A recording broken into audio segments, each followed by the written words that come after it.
Welcome to Tabletop Tommies Tutorials, helping new and existing players get to grips with Bolt Action 3rd edition. I'm Phil, and in this video I'll be covering the close quarters procedure and assaults. I think it's fair to say that the changes to assaults from 2nd edition are going to have a huge impact in 3rd edition, both on how armies are constructed and how units are used on the battlefield. Gone are the days when launching an assault with veteran tough fighters against a unit in the open was virtually guaranteeing an order dice taken from the bag for your opponent.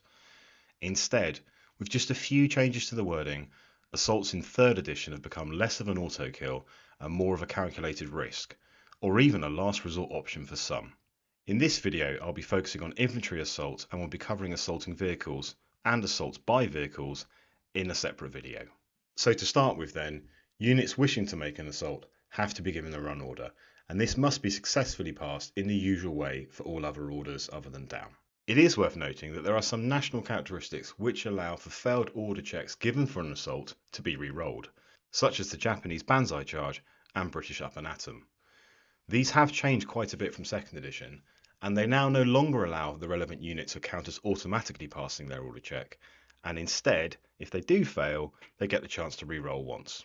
Assuming the order check has been passed successfully, the procedure then runs as follows. We start by declaring a target. We then measure the move distance. If the assault is legal, and if possible the target may react, we move the assaulting models. We then fight the first round of close quarters, which will either mean that one unit has been destroyed, one unit has caused more casualties than the other, and therefore they are the winner, or in the case of a draw, we continue fighting until there is a result. Once combat has been resolved and there is a winner and a loser, remove all the loser models, and then the winner gets to regroup d6 inches. Now this cannot be into a transport, nor can it be off the battlefield, nor can it be into a building, unless they assaulted into the said building. So starting with declaring a target, simply put, a unit declaring an assault must be able to see the target of the assault, or the building if the target unit is inside one. We then measure the move distance. Distances are measured between the closest assaulting model and the closest visible model in the target unit, which means you ignore models that aren't visible to the assaulting unit, even if they are the closest enemy model in the target unit as the crow flies. Any and all intervening impassable terrain, enemy models, and all friendly vehicles must be moved around, and the distance is extended to take this into account when checking if the assaulting unit is in range of the target unit. However, if the assaulting unit starts its move in rough ground, or crosses rough ground, or crosses an obstacle to reach the closest visible model in the target unit, the unit can still be given a run order and declare the assault, but the distance is reduced to 6 inches. If the distance between the closest assaulting model and the closest visible model in the target unit is greater than 12 inches, or 6 inches in the case of moving through rough ground and or cross obstacles, the assault will fail. In this instance, the assaulting unit must be moved as far forward towards the target as possible by the most direct and legal route, ensuring that a 1-inch gap is left between other units. If the distance is within the maximum assault distance, the assault is successful. Moving now to the target react step. If the assault is determined to be successful and the target unit has yet to take an action this turn, it may open fire against the assaulters. If it chooses to do so, take an order dice from the bag, place it next to the unit, showing it has been given a fire order. Reaction fire is resolved immediately before the assaulting models are moved, with the usual rules of firing arcs, to hit modifiers, and cover saves applying. Note that all weapons are considered to be in range, even if the distance between the units is greater than their maximum range, such as in the case of an assault against an engineer unit with a flamethrower that starts more than 6 inches away. Reaction fire isn't available if the assaulting unit is closer than 6 inches when the assault is declared, as that is a surprise charge. However, a unit in ambush can fire and can choose to do so at any point of the charge, even if the assault started within 6 inches. Assuming the assaulting unit hasn't been destroyed by reaction fire, assaulting models are then placed in base-to-base contact with models in the target unit, arranged 1-to-1 wherever possible, and then equally amongst the defenders for any surplus models in the attacking unit. If, due to terrain for example, the attacking unit is unable to be aligned in base-to-base contact with defenders, assaulting models should be in contact with a model that itself is in base contact with the defenders. We've already mentioned about moving through terrain and across obstacles, and when this happens, we get a situation that grants the defensive position bonus to the defender. So models must move around impassable terrain, which extends the distance moved when doing so, but otherwise they take the shortest possible route.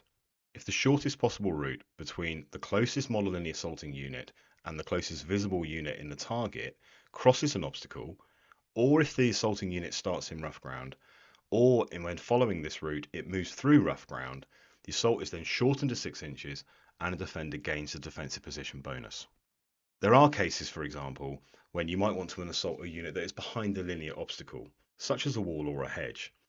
In this instance, you measure to the obstacle, and, assuming the route is otherwise clear, the assault will be at the run move of the full 12 inches. If, however, there is another obstacle or rough ground in between, it again gets shortened to 6 inches. Now we're ready to actually resolve the combat.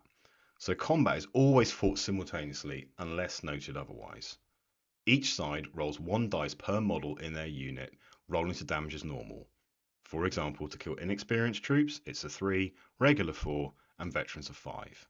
Casualties are removed from both sides, and as long as one side has caused more casualties than the other, they are victorious and the other unit is destroyed.